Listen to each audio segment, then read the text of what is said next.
आज हम एक ऐसी मशीन की कहानी समझेंगे जिसने सिर्फ किताबें नहीं छापी, बल्कि जिसने हमारे समाज की, हमारी सोच की और हमारी दुनिया की पूरी कहानी ही बदल दी।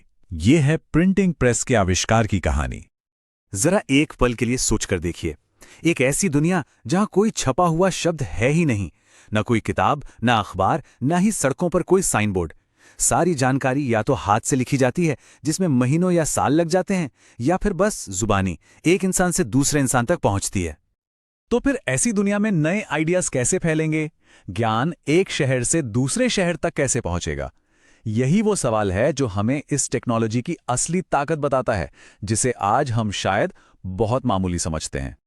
तो चलिए इस कहानी की जड़ों तक चलते हैं, और ये कहानी गुटेनबर्ग से सदियों पहले पूर्वी एशिया में शुरू होती है। देखिए, बात शुरू हुई 594 ईस्वी के आसपास चीन से। वहां वुड ब्लॉक प्रिंटिंग का इस्तेमाल होता था, मतलब लकड़ी के तख्तों पर अक्षर उकेर कर छपाई की जाती थी। ये उस जमाने के हिसाब से बहुत बड़ी बात थी, पर इसमें मेहनत बहुत थी। हर पन्ने के लिए एक नया ब्लॉक बनाना पड़ता था।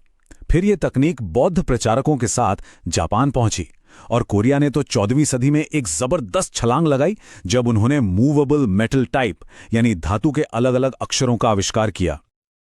और अब कहानी का रुख होता है यूरोप की तरफ, जहां एक आदमी ने इसी आइडिया को एक ऐसा रूप दिया जिसने दुनिया का नक्शा हमेशा के लिए बदल दिया। बात है 1295 की, जब मार्को पोलो चीन से वापस इटली लौटे तो वो अपने साथ वुड ब्लॉक प्रिंटिंग का आइडिया भी ले आए। ये एक छोटी सी चिंगारी थी, लेकिन इसी से पूरे यूरोप में एक नए दौर की आग लगने वाली थी। जर्मनी में एक थे योहान गुटेनबर्ग। उन्होंने कमाल का जुगाड़ किया। उन्होंने जैतून का तेल निकालने वाले प्रेस की ताकत को अपने सुनार वाले हुनर की बारीकी के साथ मिला दिया।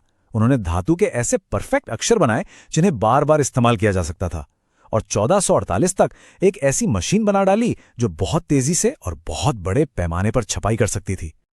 इस मशीन की ताकत का अंदाजा बस इसी बात से लगाइए। इसका पहला बड़ा प्रोजेक्ट था बाइबल की 180 कॉपियां छापना, और वो भी सिर्फ 3 साल में।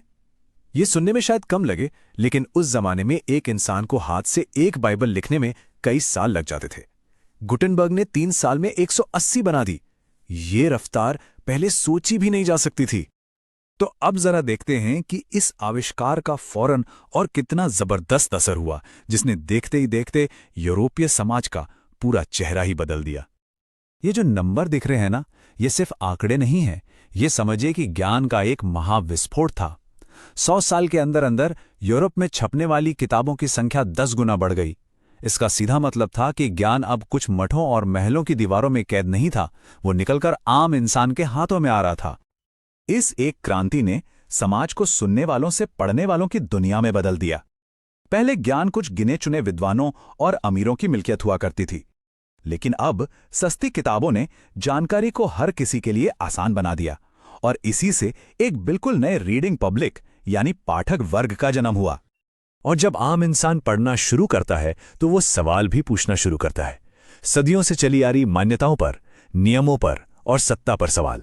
और बस यहीं से शुरू हुआ विचारों का सबसे बड़ा टकराव।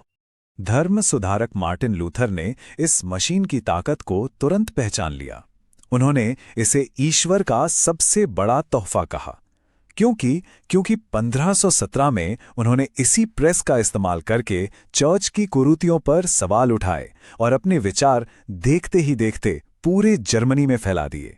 प्रोटेस्टेंट सुधार आंदोलन की आग इसी चिंगारी से भड़की थी। जाहिर है जो सत्ता में थे वो इससे घबरा गए। लूथर के विचारों को जंगल की आग की तरह फैलता देखकर रोमन चर्च ने 1558 में प्रतिबंधित किताबों की एक लिस्ट जारी कर दी। ये उन विचारों को दबाने की कोशिश थी जो उनकी सत्ता को चुनौती दे रहे थे। चर्च ने तो इंक्विजिशन जैसी एक संस्था भी बना दी, जिसका काम ही था कि वो धर्म विरोधी विचारों को बेरहमी से कुचल दे।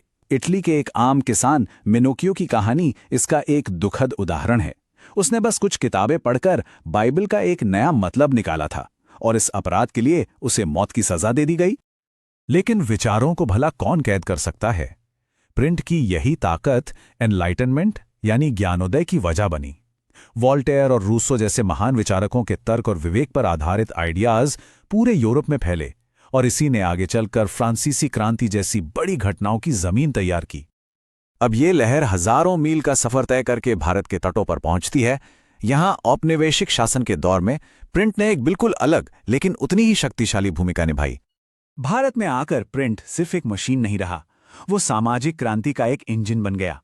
इसने सती प्रथा जैसी कुरीतियों पर तीखी सार्वजनिक बहसें छेड़ दी। इसने जातिवाद की जड़ों पर हमला करने के लिए एक मंच दिया।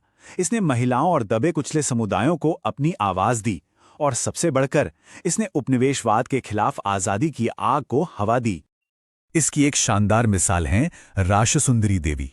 सोचिए, एक रूढ़िवादी परिवार की महिला जिसने रसोई में छिप छिप कर पढ़ना लिखना सीखा और फिर बंगाली भाषा की पहली पूरी आत्मकथा आमार जीवन लिखकर हजारों औरतों के लिए प्रेरणा बन गईं। इसी तरह महान समाज सुधारक ज्योतिबा फूले ने अपनी किताब गुलामगिरी के जरिए जाति प्रथा के जुल्मों पर जोरदार हमला करने के लिए प्रिंट का ही इस्तेमाल किया और दबे कुचले समाज के हक की आवाज बुलंद की। राष्ट्रवाद की इस बढ़ती आवाज से अंग्रेजी हुकूमत इतनी घबरा गई कि 1878 में उन्होंने वर्नैक्युलर प्रेस एक्ट लागू कर दिया। इसका सीधा सीधा मकसद था भारतीय भाषाओं के अखबारों पर ताला लगाना, ताकि आजादी की आवाज को दबाया जा सके। लेकिन ये कोशिशें भी नाकाम रहीं। जैसा कि महात्मा गांधी ने 1922 में कहा था, स्वराज की लड़ाई असल में बोलने की आजादी, प्रेस की आजादी और एकजुट होने की आजादी की लड़ाई है। और इस लड़ाई का सबसे बड़ा हथियार था प्रिंट। तो ये पूरी कहानी हमें एक बहुत अहम सवाल पर लाकर छोड़ती है। अगर लोहे और स्याही की एक मशीन दुनिया को इतना ज्यादा बदल सकती है, तो हमारे आज के दौर की वो कौन सी टेक्नोलॉजी है जो समाज को ठीक उसी तरह एक नया आकार दे रही है? इंटरनेट, सोशल मीडिया या फिर आर्टिफिशियल इंटेलिजेंस? इस पर सोचिएगा जरूर।